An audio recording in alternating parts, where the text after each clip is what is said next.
everyone, to another episode of the Adeptus Ridiculous podcast. My name is DK. His name is Bricky. We also have a super mystery guest that we'll talk about in just a second. But before I do, if you enjoy today's episode of the podcast, head over to patreon.com/Adeptus Ridiculous and consider supporting us. You get access to the Discord, bloopers if they happen. The $15 tier gets you access to all the HD posters in digital form. And oh, what's that, Shy? We have a brand new poster to show to Bricky and our new friend. Would you like to show it to them, Shy? And would you like to see it, Bricky?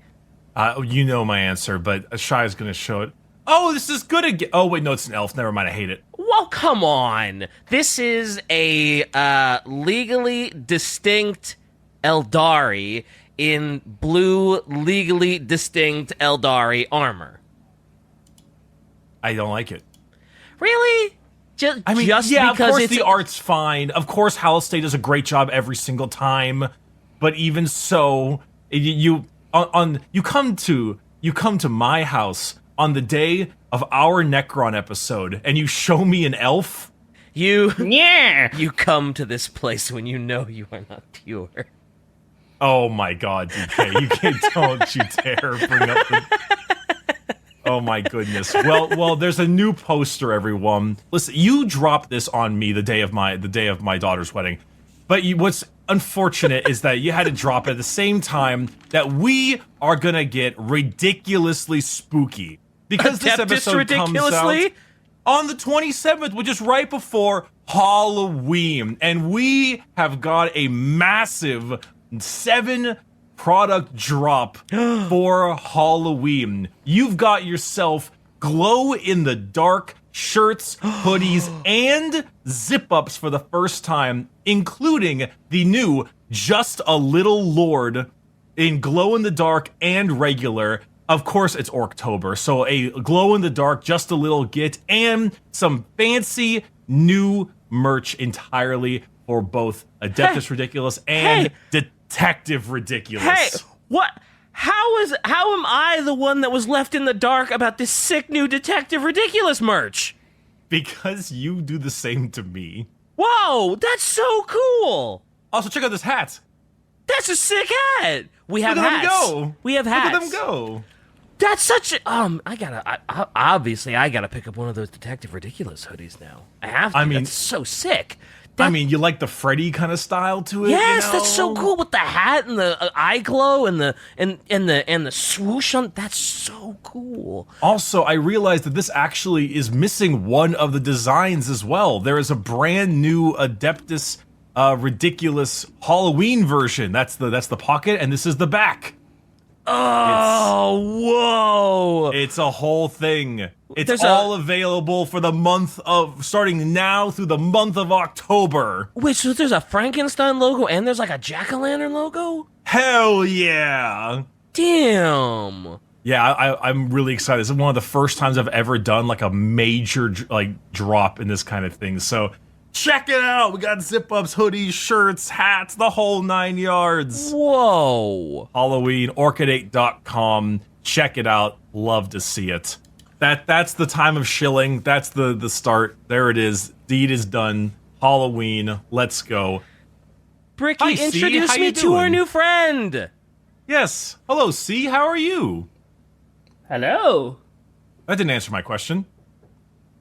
I am very Necron indeed. Thank you. I said, how are you? Not who are you? Nice. I think I'm gonna get the quote this time.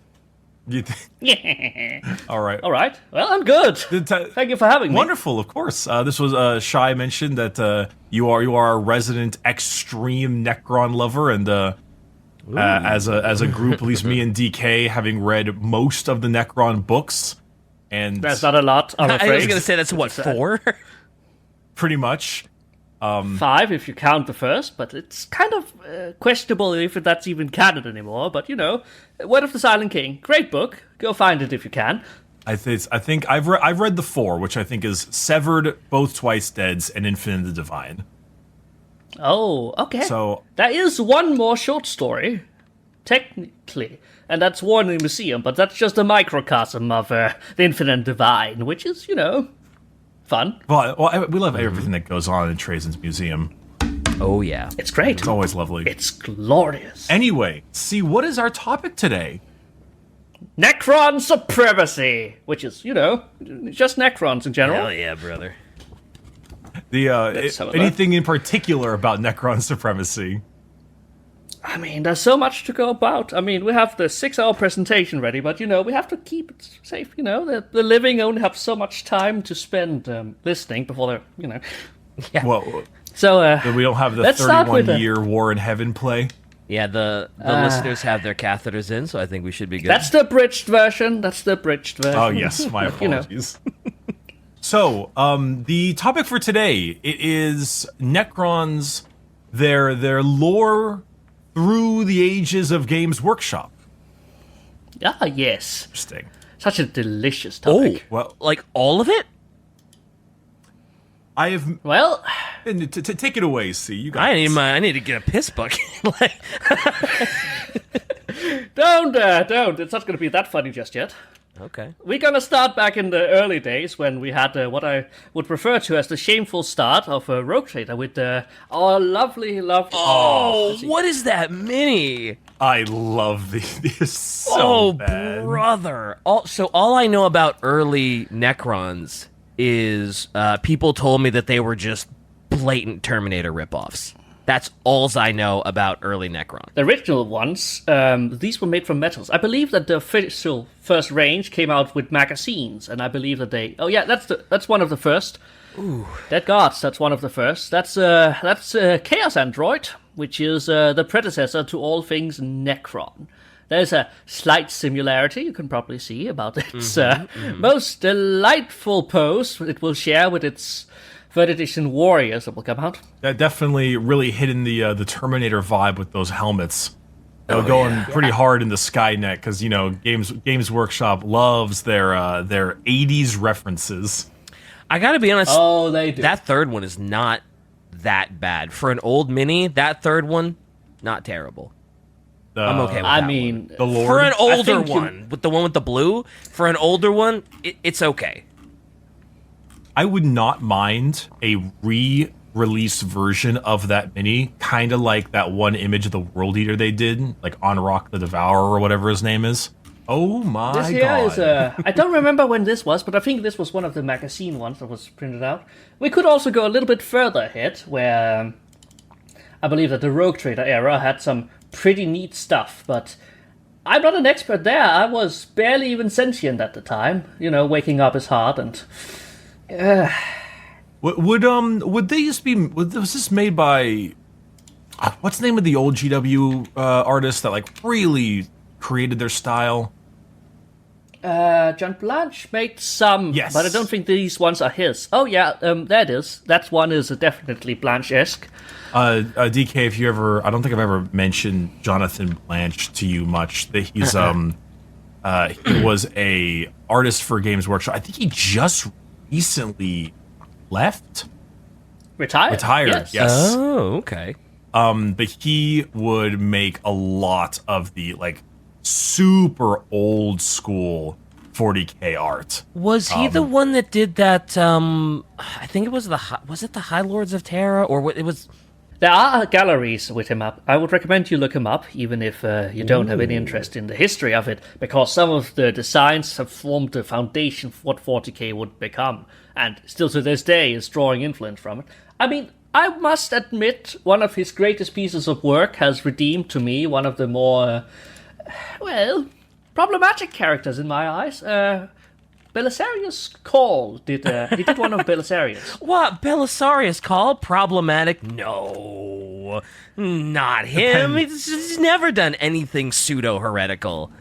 Depends on who you ask. It's not pseudo-heretical that concerns me. It's more akin to the fact that what he will do, that is what terrifies me. Hey, you know, there is a book coming out soon called, that's Belisarius Call versus Fabius Bile. And investigating the Necron pylons, there's only one other Necron that could possibly be involved in those. I am so hyped. Oh, me too, me too. I'm still waiting for that to come out and plunge it for all of its secrets. We should move on from the beginning, because the concept of the Necrons start with the Raiders, the Chaos Androids, then became the Raiders, and in 2002 the first Codex came out, which was a masterpiece of what it called... Well, it was a masterpiece in my opinion, because... oh boy... It refined the Necron style into the current android-like skeletons we know. It had built upon a lot of the concepts which was first experimented with the what's it called, the Raiders, and they'd added the monolith, which was amazing. I mean, that's was this 4th edition? This is 3rd. 3rd edition. Okay. Yes. That image of the Necrons, might be their most famous? It is the first thing most people saw of Necrons as they are, henceforth. Yeah, that's literally what I think of whenever someone mentions a Necron army. That image is basically the first thing I think of. That's the first mental picture that pops in. Just this swarm of metal and green and monoliths and yeah. Around 2012, 13, after I graduated high school, and I was playing 40K in 7th edition with my friends at Dairy Queen. His Necron army was the main one, and I always remember him. I think he had this image on his wall in his apartment, but in particular, he had all of those old Necrons that have the big glowy tubes. That go with the classic warrior. Yes, the glowy tubes for the warriors, which was always really fun. The Lego Star Wars lightsaber tubes. Yes, they were fantastic. The Gauss cannons, right? Flayers, actually. Cannons are something for destroyers, and destroyers are quite the thing. Yeah. The Gauss flayers and reapers. Now reapers, then flayers. Yes, flayers are the most basic weapons of most Necron warriors, and let's be honest, as the Gauss Flayer is to the Necrons what the Lasgun is to the Imperial Guard, and, just better, incredibly much better, because back in the day, I'm going to get historical now, these things basically were able to almost destroy anything. I'm not saying that as a... Yeah, those things tore apart. Wow. Basically anything. I mean, it became better in 5th edition, where it became more reliably everything, but let's stick to 3rd now. The thing about these was that they were probably the beginning of it. This was the first interaction with the Necrons the Imperium had, that it was the way that the Imperium first saw the Necrons, and when you saw an army of immortal undead robot warriors marching towards you, and that's not going to be a lot you can do against that. No. So they were mysterious. Most of the codex was filled with reports about how they attacked, what they did, and just enough to run them as an army, barely. So even back then, was it just they're just like a silent army? Because every book, the few books I've read, whenever there's a Necron army and you're looking at them, it's very they don't make a sound, they're all completely in unison, and it's just a very creepy affair of just this perfectly in unison group of troops that are just going to mow your ass down. Yes and no, because there was Scarabs too. Don't forget the Scarabs. They're adorable. Of course, yeah. And the destroyers are, terrifying. They were jet bikes back then, so they were fastest back then too. Oh. Yeah. It was. Can you imagine a destroyer coming towards you at the speed of a jet bike? Nope. Just imagine that. I always thought destroyers were big and clunky. Oh, they are, but that's the thing. Relatively. Yeah, they are, but they are also surprisingly fast when they want to be. We'll talk about how fast Necrons can be later, because they actually hold the speed record of all things in Warhammer. Really? The Necrons do? Yes. Oh, all right. I mean, they are... I mean, there's a little bit of cheating involved, but, it's the Necron kind of cheating, so it's just winning. I mean, we had to spend an entire book talking about court cases and Necrons. Cheating is just winning with different words. True. Exactly. If you're not cheating, you're not trying. Also, I mean, Necrons are the most technologically advanced race in 40k. Doesn't mean that doesn't mean you're I should fast. mention that. Yeah, it does. Okay, let me explain, because I think I can't just leave this one. Yes. But Necrons had ships that were surpassing every other faction in Warhammer in both safety and probably also in reliability, because they didn't go into the warp like everyone else, plebeians. Right, they don't use the warp.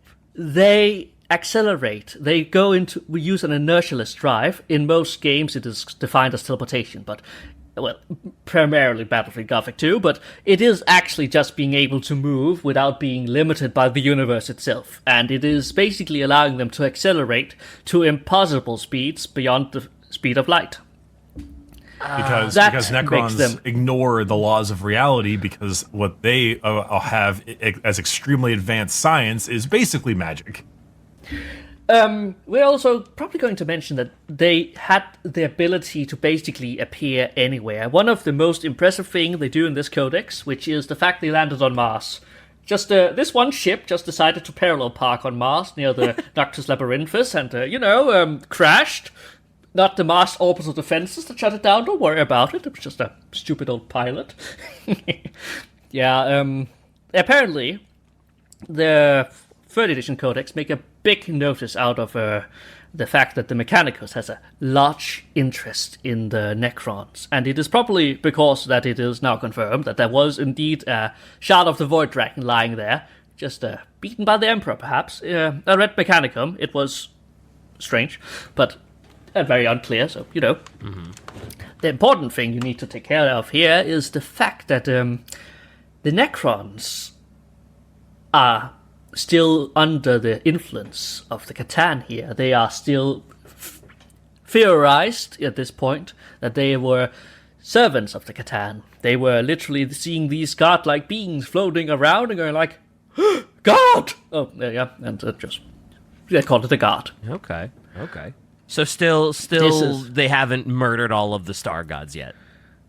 This is the fact they don't understand they have, but let's go with the illusion that they don't know it yet, and this is a bit of a touching upon the meta of the Necrons, because in the beginning it was said that they were slaves to the Catan, which they were, but they weren't anymore. We'll get to the 5th edition. They were currently servants of the Catan, and that means that these great godlike beings manifested into reality through basically physical avatars from the 5th dimension, and came in and ruined people's days by eating them. I have had a talk with Remlace from 40k Fairies about the process of what the Catan actually ate, and that's what could make this from 12 hours to 48 hours, and we're not going to touch that. But let's just say that Catan ate something from the Necrontyr. Was it the souls, the live essence? We don't know. All the above. We don't want to talk about it. I really think it's hope nice not. to just... I like to just say souls and leave it at that. It's the best I could. Yes.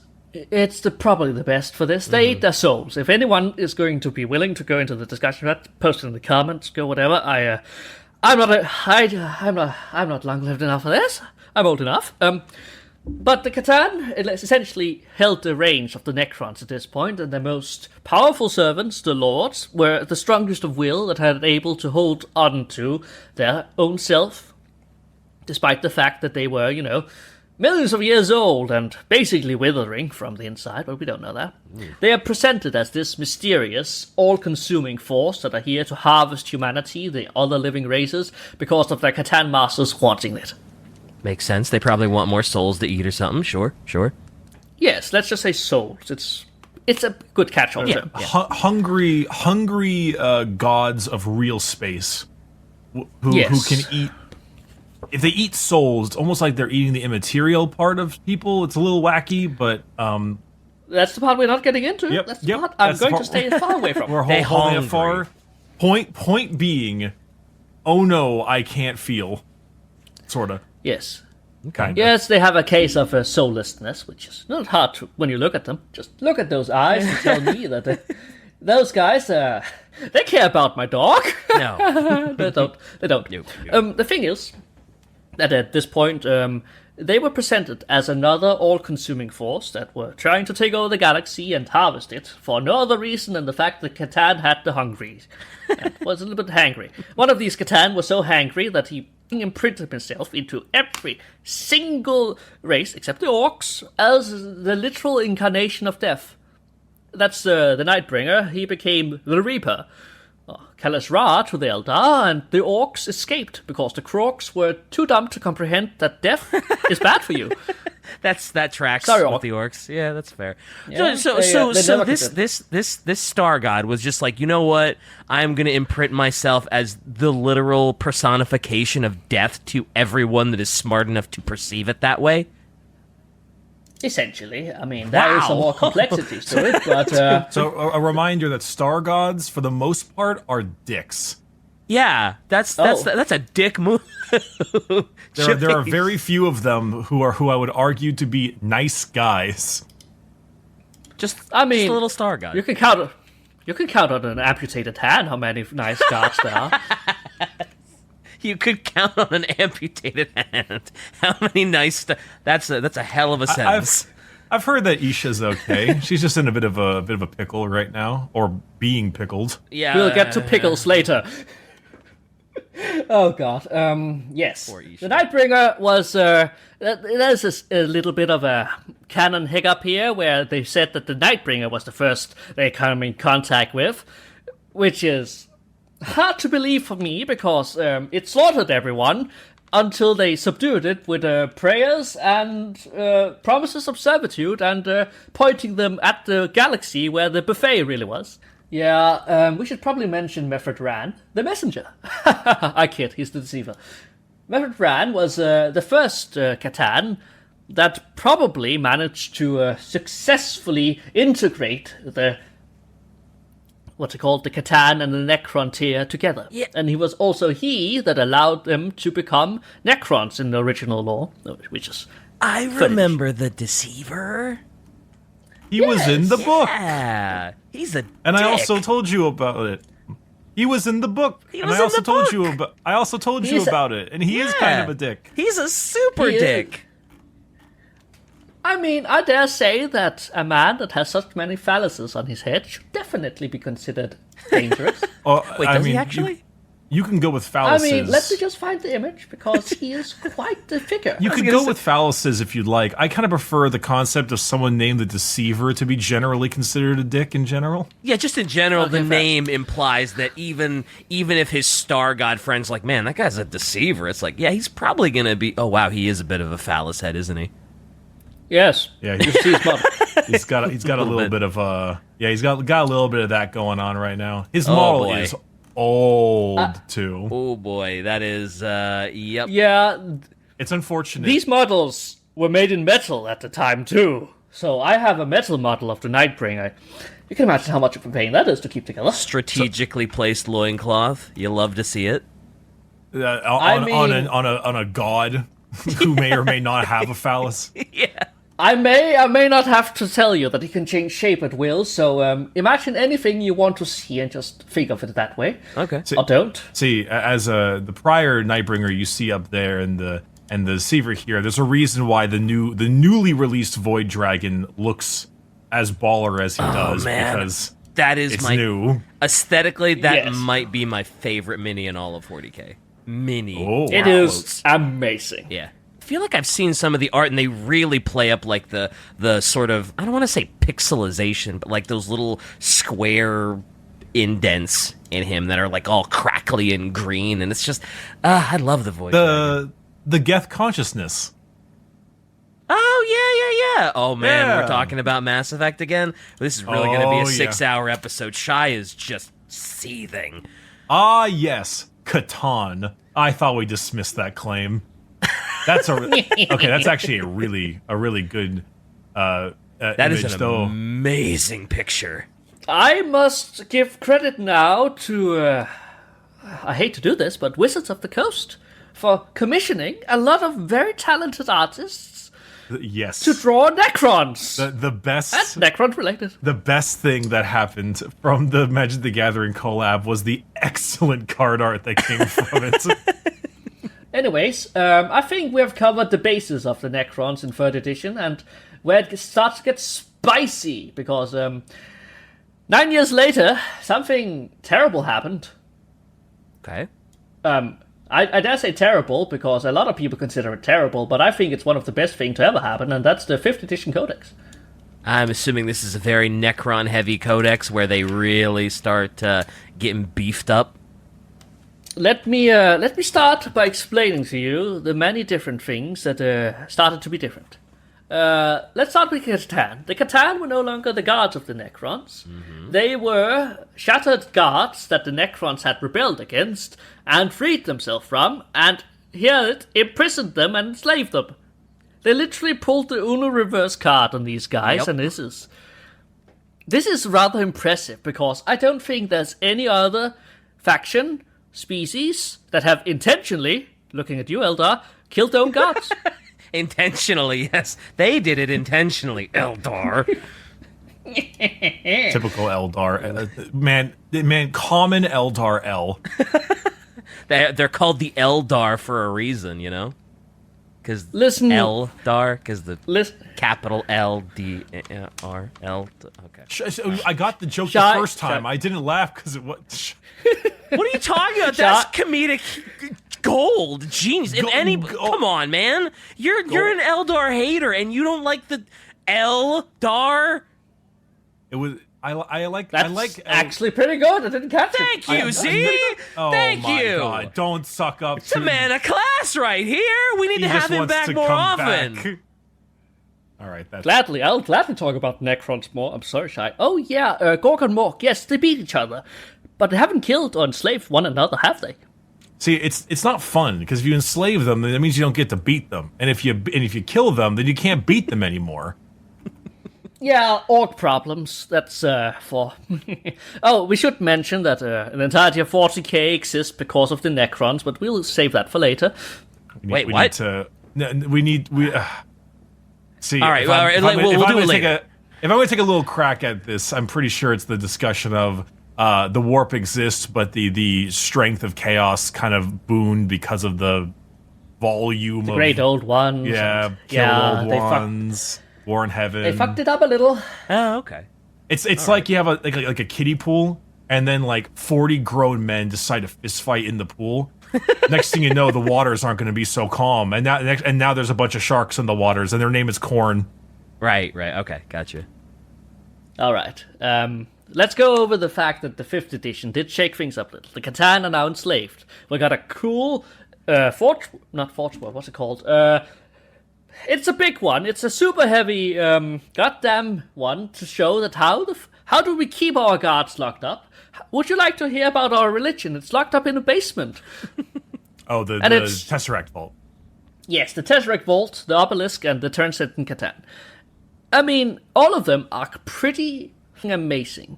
But we should talk about the fact that they also got a range update in 2011, which was there's a little bit of lore behind that, but I think we should just gleam over the fact that they were made with the intention of being used for 6th edition at the tail end of 5th, and that put them at a little bit of a power advantage, and that made a lot of very sensible and calm people...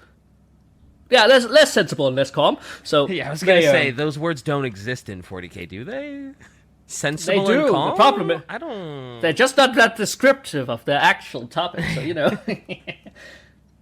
It did introduce a lot of other Necron models that are essentially... It changed up the way that we looked at the Necrons, because the monolith was usually the only cornerstone we had for how Necron vehicles looked, how vehicles acted, and how it, functioned. Mm-hmm. We got upgrades to the nobility. We got cryptics. We got entirety of things. Necron overlords. I mean, imagine, if you will, you didn't just have a Space Marine captain. You had a Space Marine super captain or something. Listen, I don't know Space Marines. Like Gulliman comes back later, so I can't really say that. Yeah, Chapter Master, I guess? Chapter Master, yes, but that was something like that. And this thing here is literally bigger, badder, and better. It's just like... I had never hoped for something like this, but I'm happy I got it. And these guys were the Build-A-Bears of Warhammer 40k for that time, because they had a long list of war gear that technically did not exist on the model, but thanks to Necron technology, it just did. You paid points for it, and now that Overlord that stands there, almost stabbing with his scythe and, his staff and his other hand, probably a resurrection orb, is now holding a Tarkon arrow, and that thing is gonna shoot down anything with a strength 10 AP1 weapon. To those who doesn't know, it's the strongest it could be back then. It's a lot. The Tachyon arrow is a lot better now, but I was mauling so hard when I looked at that D6 damage after reading Twice Dead King. Oh yeah, we're not gonna talk about Where the he one lore shots a accurateness of a 3 in a row. Twice Dead King, I think he just shot the one. Yeah, I thought it was just the one in the book, right? Yeah. Well, regardless, it's still he's very one-shot good. Titans. All right, here's the full list of all the Necron characters I've commented. Four from the top. There is the first Necron Resin Overlord we got. He was great. Then we got the second, that's which not was the bad. one next to him with the Catacomb Command Barge. And then we got a whole fury of wonderful characters, of which we shall talk about shortly. But the fact is that we had a plastic Necron Overlord by 2011, and that made Necron conversion so much easier.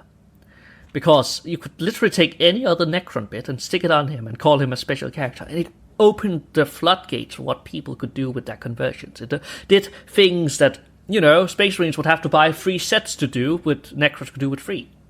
Well, cheaper sets. Typical Necron W. Yeah. Very common Necron W, sure. No, there's no meme in that one though. There's no Eldar meme style now. So don't even try. I mean, a lot of people were. Someone's a little upsetty spaghetti. A lot of people were not happy with what happened lore-wise, but I love the characters. The characters each represent an aspect of what it means to be a Necron. Like Vargard Obrion that stands next to the Catacomb Command Barge Lord, he's Eternal Duty. He literally stands there, looking cool as hell, and just protects the guy next to him, the senile old man. Okay. I don't know if we should mention him, but yes, that's he who shall not be named in 40k, right? That's the way everybody paints him. Yeah, well, it's because it's been painted by a lot of weirdos sometimes.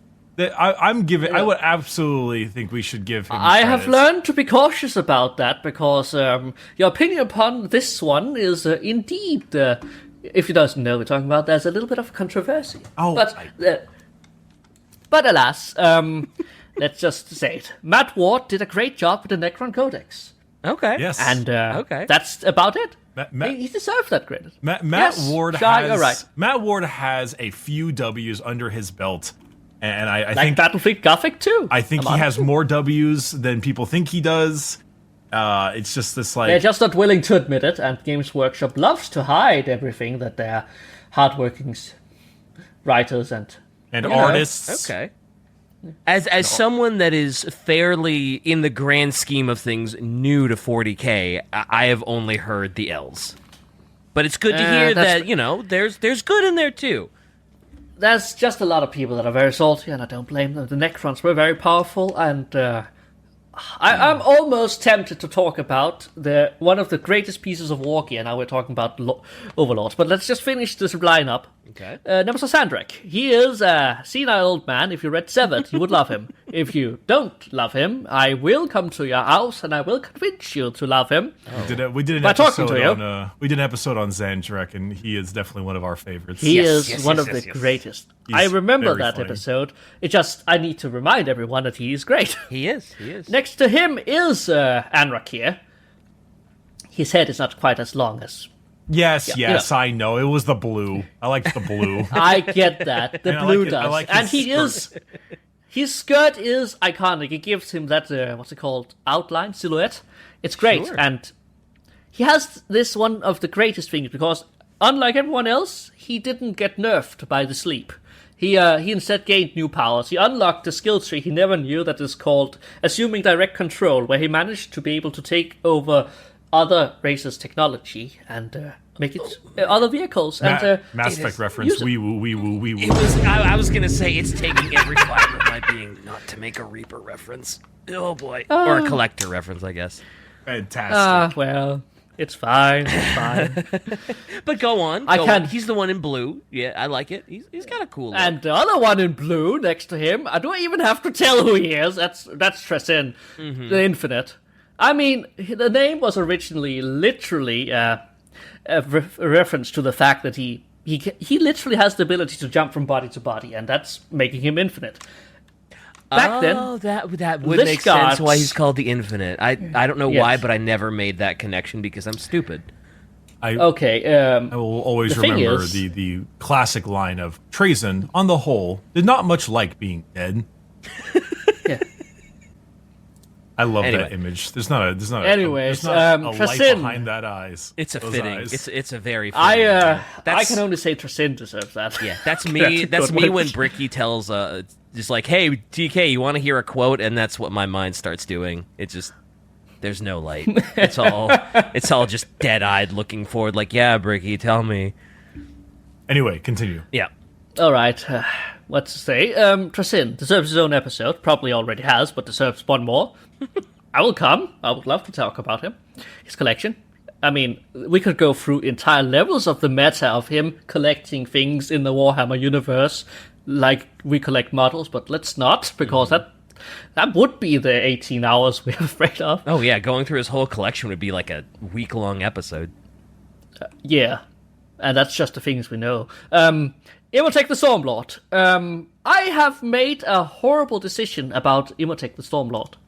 Because Imhotep the Stormlord is to, what's it called? Ceres, we will talk about him later, what Abaddon is to the Emperor. Oh yeah, I guess he would be, wouldn't he? He's Imhotep, I think, has one of those types of situations. Oh my goodness, that gif.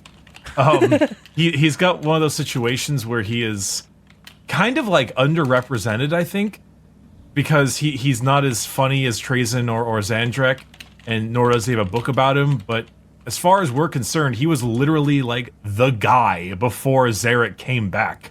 Yeah. Yes. Yeah. And that's the interesting thing, because if you look at the map in the, and I think it's the 8th edition, don't crucify me, but I don't remember if 8th was the one that didn't have a map, but I think it was. Oh yeah, that is. There is a map in 8th edition that literally puts the Sortek dynasty next to the tower. Oh, that's the 9th edition. There is a map. There's a map that puts the Tau next to the Sortek dynasty's territories, and while space is technically mostly empty space, there's a lot more space that is not empty in Imhotep's dynasty, and he has 2 vassal dynasties under him that are significant in their own right. And he is basically one of the major players in Segmentum Ultramar. Ooh. Okay. I think, if I'm not mistaken, the Silent King actually has to be kind of wary about Imhotep, because he has a gigantic amount of Tomb Worlds under his disposal. Yes, it started with 80, and in the current edition it is 120. Oh, that's a lot of Tomb Worlds. That's a lot of Tomb Worlds in 4 editions. Take a look at that, Abaddon. How's that sound? It's a lot of Tomb Worlds, and that's a lot of Necrons. That's, yeah, I would definitely be wary of him. Oh, yeah, and he carries around his own private thunderstorm. Isn't that just cool? He is the Stormlord, so he should. Listen, Shy, listen. Abaddon is hurting cats, Necrons follow orders. She's not wrong. Necrons might not be wrong, but Necrons are just better. Necron. Okay, so you know, at some point you're going to have to talk about the Necrons' biggest weakness, which is the fact that they're waking up with problems. Yeah. Mental health is important, and we shall save that for last. What? I'm sorry. Too true. Let's roll this back. What mental? There needs to be a mental in order for there to be bad health. Listen, Necron's unique ability allows them to take negative mental damage. They have a lot, and they're working through it, okay? Negative mental damage. Well, we might as well cover it now you brought it up, because Sandrick, suffers from a condition where he does not see reality as it is. Or perhaps he does. It is unclear. Where he perceives the world as he was still in the Wars of Succession, where every single Necron were fighting to be the top dog. And he believes he's putting down rebels instead of Tyranids, Orcs, and other 40k. Okay. He comments upon this to Oberon that is fully aware of how bad things really are, and he just, goes along with it because, hey, it's fine. Yeah, sure. We win. Oberon. And he hasn't lost yet. According to the Severed, he hasn't lost a single battle yet. Because if not, he would probably have been disposed. That's a little bit... Meaning that he's probably one of the greatest tacticians in the galaxy. Go home, Gulliman. And he's insane, so, Ooh, I do love a good bit of smearing the Ultramarines name. You're winning me over, my friend. I've always been winning. I do. Nothing is better than trouncing on Gilliman while also being mentally ill. You see, here's the thing. Sorry, maybe mentally ill. It depends on how you take that specific quote he mentions. Yes. Sandrick is one of example. There are others that have similar maladies and slight alterations to the mind. It is described very vehemently that they are so upset about other people's maladies, they are too busy to notice their own. So, there's a chance that every single Necron is in fact insane. They probably are. That's fair. Yeah, I was going to say, probably they probably Thanks to the Infinite Divine, we know that there was actually a war going on for approximately 5 million years. So, going insane is very, very possible, I dare say. Mm-hmm. And we have only covered the Lords now, and, let's talk about mental health, and you're going to need some help after this one, because Orican is literally a walking paradox. Yeah, he sure is. Orican also has a girlfriend in his head. She goes to a different school, don't worry about it. You wouldn't know her. I have a horrible, horrible meme for that, but alas. I met her in an AOL chat room. Don't worry about it. Don't worry about it, Trazen. It's fine. Yeah, the thing is that Orican has the ability to see the future. He warned the Necrons about going into the deal with the Deceiver, and he was called the Messenger back then, because, he hadn't deceived them yet. Mm-hmm. And for that, they managed, he was dragged into the Bioforge and turned into this lovely mother. And, you know how that song goes. He is a lovely guy that probably is the reason why the Celtic dynasty has become so powerful, because he just zooms back and forth and ensures that the thing goes to his predictions. It's basically... The Infinite Divine was summarized by me as the guy with infinite quick saves versus the guy with infinite lives, and, none of them gonna win. Yep, it's a stalemate. It is functionally a stalemate. Mm-hmm. But it is a great one, and I enjoy every single it's hilarious. It's great to see those two interacting. You should read The Infinite Divine if you have not. I have, and I am a big fan. I'm talking to the viewer. Oh, well... We've been telling the viewers to read Infinite Divine pretty consistently. Years.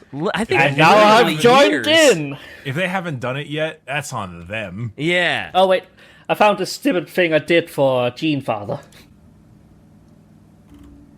What in the world? Wait, the book isn't even out yet. Listen, they are going to investigate the Pariah Nexus, which is the last cluster of Necron pylons. And there's only one Necron character that has ever been related to that other than Sarek himself. And that is Saris. Illuminor Saris. Listen, I'm going to call him Illuminor Saris, because if I call him Sarek, and then I'm going to call him other Saris, it's going to be confusing. Illuminor Saris is a big spider boy. He started out very adorable, but he had one of the greatest glow-ups during the 8th edition ending of Psychic Awakening, where he received one of the greatest models of all time. Yes, I will die on this hill. His man smoothie. Yes. What? His man smoothie? You've seen I see. Okay. For some reason, I thought he was the one on the far, far right. bottom right. Okay, I see the man smoothie now. That's the skull pig destroyer. Yeah. Yeah, Ooh, look at that glow. Wow, yeah, that is quite the glow up. Jeez.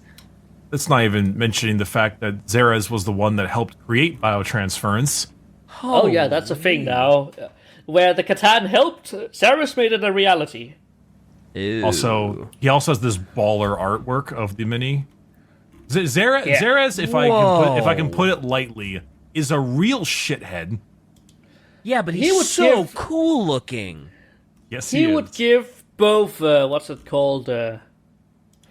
He would give both Cole and Fabius a run for their money. Yeah. Wow. He's big, powerful, and certifiably insane. I like him. Yes. I like him a lot. He is amazing. Also one of the characters in the new Raya Nexus Warhammer Plus show, which actually looks to be kind of okay, unlike a lot of the other Warhammer Plus shows. I'm still excited for the second episode, because it has more Necrons. Too much human, but, a little bit of Necron is a lot better than no Necron at all. True. Too many humans is a common issue in 40k. Yeah, you're fair. Yep.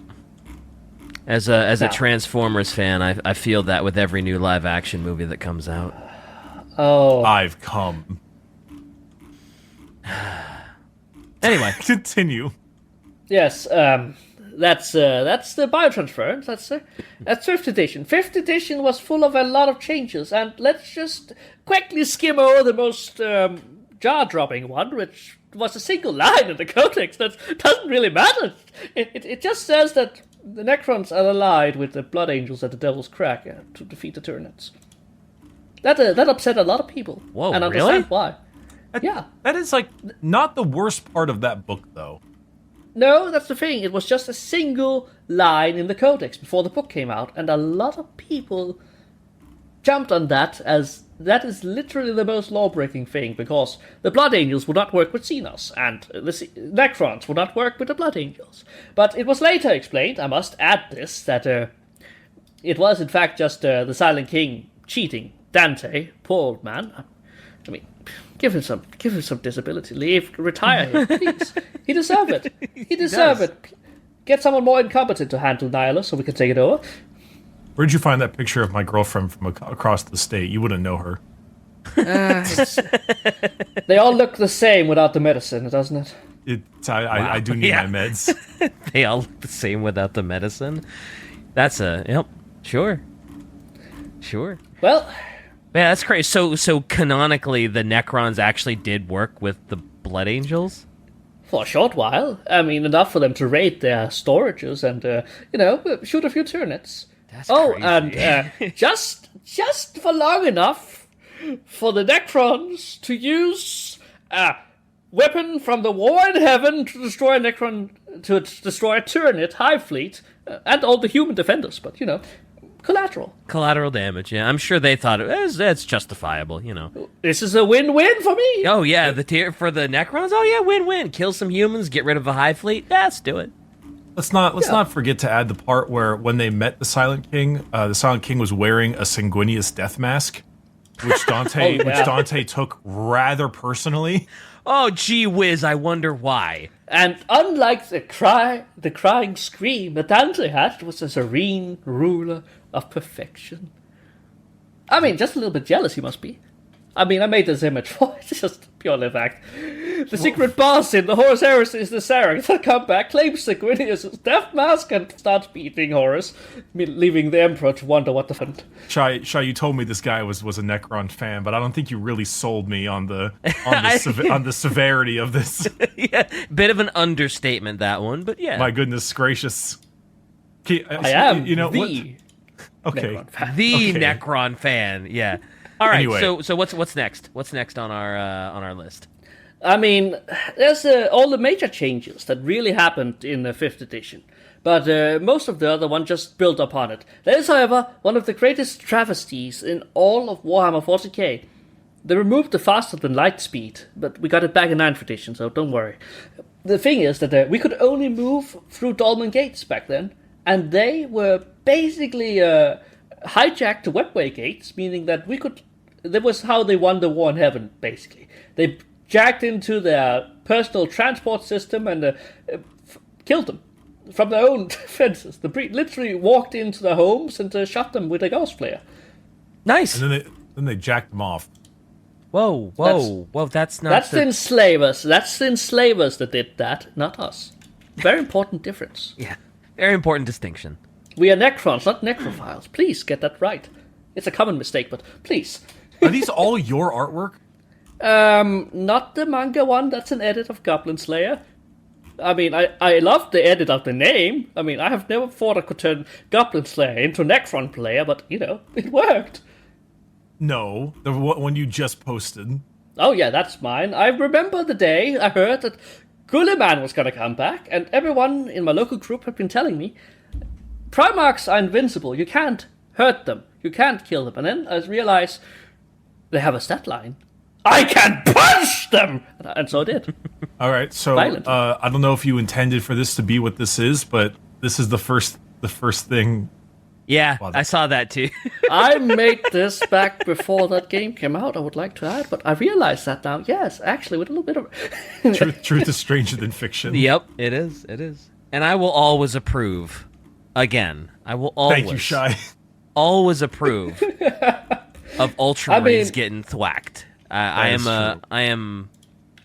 mean, that was one thing that happened in 5th edition that made me consider why Ultramarines were bad, and that's a little thing called Damnos.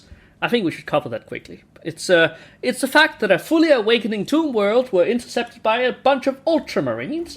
Nothing particular, like that guy Cartus Carius, which got his ass handed to him by the Undying One, until a Dreadnought came up and ensured that his plot armor would remain untarnished.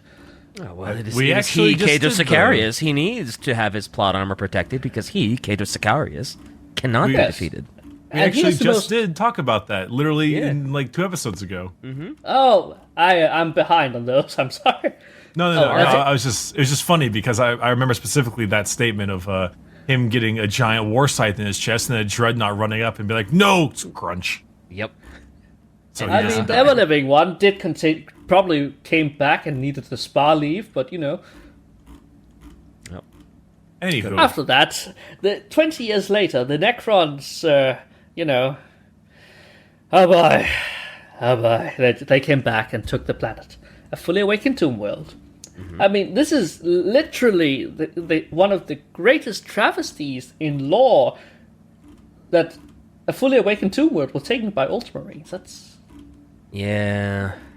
Unfortunately, Ultramarine Ws are a little too common in 40k. It's it is a bit of a travesty, but it is a common thing. You wouldn't be the first faction to get trounced by the Ultramarines. They won't be the last. It's not the Ultramarine win that is annoying. It's the fact they can sidestep it with throwing in an uncountable amount of what's it called? Regiments, guard regiments, and they take the blunt force of. All right. A shame. Let's always remember the real villain of this all, which is the GW logistical writing. That is the biggest issue whenever this happens. Yeah, I have a point. I mean, I remember specifically at the end of Twice Dead King when they were like, "Oh, gotta go," and they just let out an atomic fart and destroyed the planet and killed everyone. Yeah. And I was like, they should do that more often. Good God. I remember Nate talking to Nate about that. He needed to end the book and get another because he had to split the story in half. It was actually one story put into 2 books, and I can't imagine Games Workshop doing anything else but rubbing like greedy little hands and go, "Yes, twice the book, not just twice the king." Yep. All right, that wasn't too bad. I get +2. Yep. I'll go +2. Yeah. Yeah, +2. That being said, I think Twice Dead King is the best Necron book. So in fairness, he did a great job with what he did. Yeah, he did great. I love it. I just wish it didn't make me so depressed.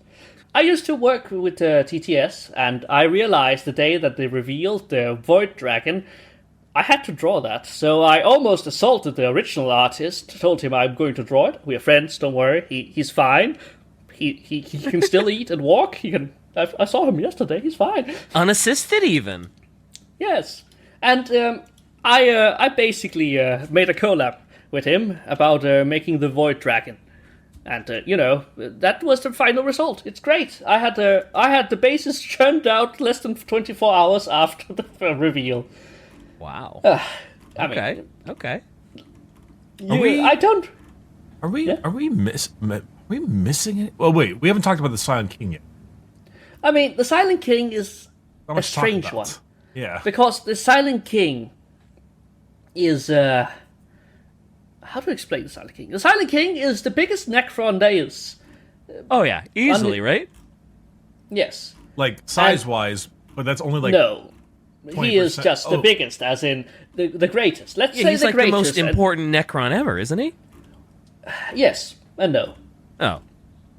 The thing is that in a very, very, very sad mood, he had original control over every single Necron there was. Mm-hmm. And he decided that after having failed his people, he would go into space and find some kind of redemption. Yeah. And then he found the cockroach behind the counter. Yes, and realized that it was not just one, it was actually a colony, and dead gods, those things reproduce faster than he could kill them. So he remembered, I'm actually the king of a giant race of people that are going to kill these guys, and he raced back. Spoilers, he did this in 5th edition. He got his model in 9th. That was 4 editions between those. Did the Silent King try to... Did the Silent King actually try to take out the Tyranids by himself for a little bit? Before he was like, Yes. oh, right, I have a Necron fleet. I don't know, because his ship changes size constantly, because the Warhammer community says planetoid, that would be a lot of things. The other one says city-sized, and the largest city in Warhammer, planet size. It's all over the place. And there was this magazine where it blotted out the shadow of the moon. It's a funny story. Let me tell you this story. It blotted out the moon. that's a big ship. What was the name of his ship called again? The Song of Oblivion. Right. Nice. That's I was like, I remember his ship being something really cool sounding, and like, right, the Song of Oblivion. Oh, I like that. And the thing is that, the story goes that a bunch of Nihilak dynasty warriors, the same dynasty as Tresinus, is invading a Imperial moon base, and the Space Marines and the Sisters, the Guardsmen are defending it, and the Overlord leading it is a favorite of Sarek, the Silent King. Mm-hmm. And he is essentially fighting their leader, and he holds his legions because it is courteous to do so. It is appropriate to the code of honor. Okay. And what does the humans do? They keep attacking like savages. So in the middle of the battle, essentially, the Silent King swoops in, teleports the entire army out, and his ship comes in and blasts the moon. Because of those guys. This honorable That's pretty impressive. That's okay. Cool. I mean, we haven't even talked about the amount of doomsday weapons the Necrons have, and the only reason they don't use them is because they don't want to go back to sleep, because they're going to mess up the galaxy again. Fair enough. I know they have the, what is it? An Celestial Orrery. Celestial Orrery, yep, where they just push a button and... Someone decided to have that as a throwaway line in a book and accidentally made the most powerful thing in the entire universe. No, it is a full section in the 5th edition codex. The Thanatos, just named after a god of death, and has an entire hollow planet with a miniature-sized map of the galaxy in it. And if you extinguish any of the nodes in there, the real one goes supernova. Which cool. Necrons are really powerful, but there is a certain question of like the how. How did you do that? How did you make that? Let me explain this and banish all of your doubts with a single word. Necrons. Ah, yes. It all makes sense now, of course. God damn it, Shy. I'll never trust you with a guest again. Am I wrong? I mean... You're not, but there has to be, like, there's a certain... What's the word I'm looking for? One thing I like a lot about Warhammer is that so often in fiction you will get a thing that is only killable if you have the super special ability or the only something or another. But for the most part, despite some things being nearly indestructible, almost everything in Warhammer can be killed with enough gun. Like, there are very few things in Warhammer that can survive enough gun. And I like that, because there's always a comeback possibility. And so I don't know, blow up the star game of checkers is a little shenanigans. And it's on the planet. It's on the tomb world of Thanatos. You know, that's a nice little god of death reference. God. I like it. God damn because it, that's what's happening there. You know, Jack Horner, goddamn Illuminor Zaraz dying. What did I do to deserve this? I mean, what specifically?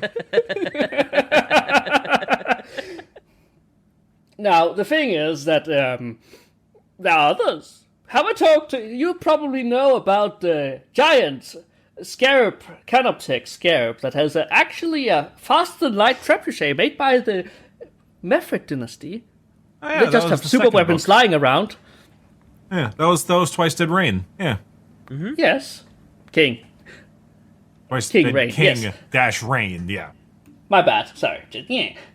Oh, and let's just quickly mention a Doomsday Arc. You know the Doomsday Arc. It is one of the most beautifully stupid vehicles I've ever had, and I love it. It is a direct line of fire, death ray, not an actual death ray. Death rays on Doom Scythe, don't worry about it. This is a Doomsday cannon, and these things are essentially large, mobile, self-propelled pieces of doom. There's this short story in the 5th edition codex that talks about how the Awaken dynasty traded several of these to some orcs, and because they were not fighting enough, and due to the the boss being Mech Boy, he wanted to do his orky thing and tingle with it. The last thing of that is literally that the planet was vaporized. Literally, it was gone. Nothing. wow. All right, And that's just so a single Doomsday. accidental exterminatus with tinkering with a doomsday cannon. Okay, all right. There's got to be that balance between the factions to an extent, and the fun part about the Necrons. Hold on, you 40k balance? No. I'm just saying, if you want the Necron one, it's the fact that it takes them 50 years to make a decision on anything.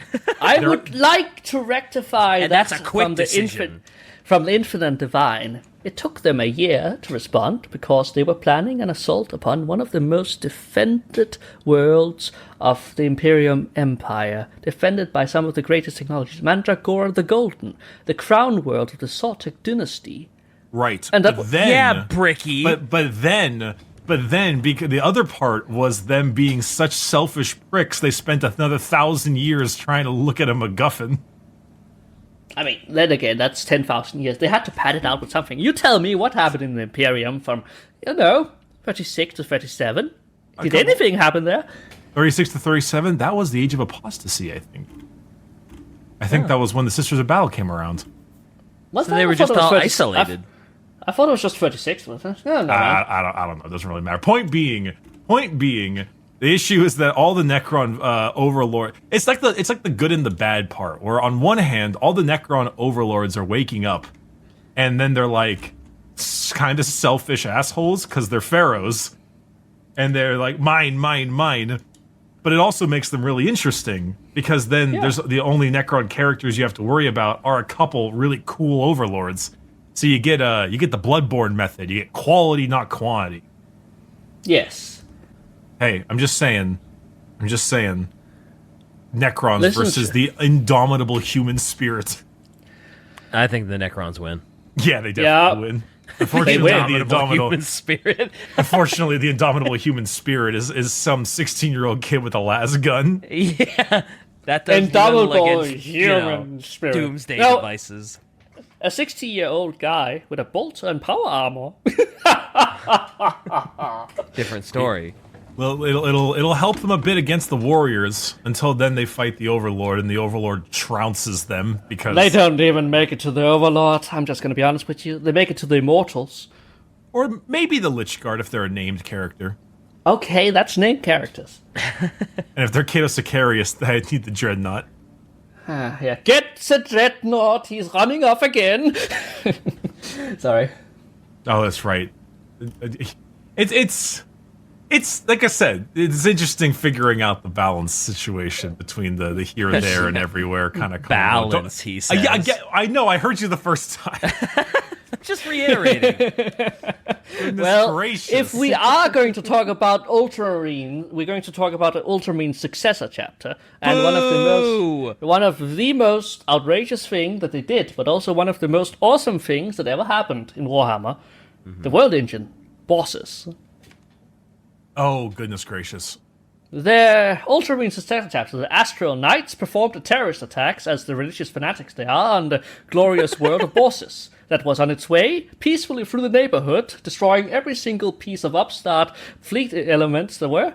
And it was performed sadly, and it exploded from the inside. It's a shame, it's a tragedy. It's not because they let out a Catan on the inside, and yeah. It was an inside job, that's what I'm saying! It was an inside job. It was an inside job, of course. Of course it was. Yeah, it does. It sounds like something that probably needed to be dealt with. Yeah, but when you hear about the squad of Ultramarines boarding the Necron Death Star and destroying it from the inside, it kind of hurts the feelings of Necron fans.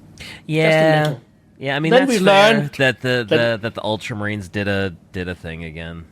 It's technically a successor chapter, and the Astral Knights have been completely wiped out. And there's not a single Astral Knight in a single article somewhere that has a speciality in melter bombs. Common Imperial... What's the word we learned a few times ago? Pyrrhic? Yeah, sure. Pyrrhic, whatever. Pyrrhic. Common Imperial Pyrrhic W. Has to happen. Has to happen. Yeah. Has to happen. On multiple occasions. Shall we're going to get to that. Are we About- really? Yes, because you asked the question. Okay. And you did bring me on for some reason. I feel like this is exactly why you brought me on, and I can't really, anyways, the World Necron Engine. mating press. Can we not go too long in this episode? Says Shy. Oh, before we leave, can Necrons have sex? 7-hour conversation. Well, so, now you're Necron just being sex, mean. huh? Necron. What were we saying about the Necron mating press?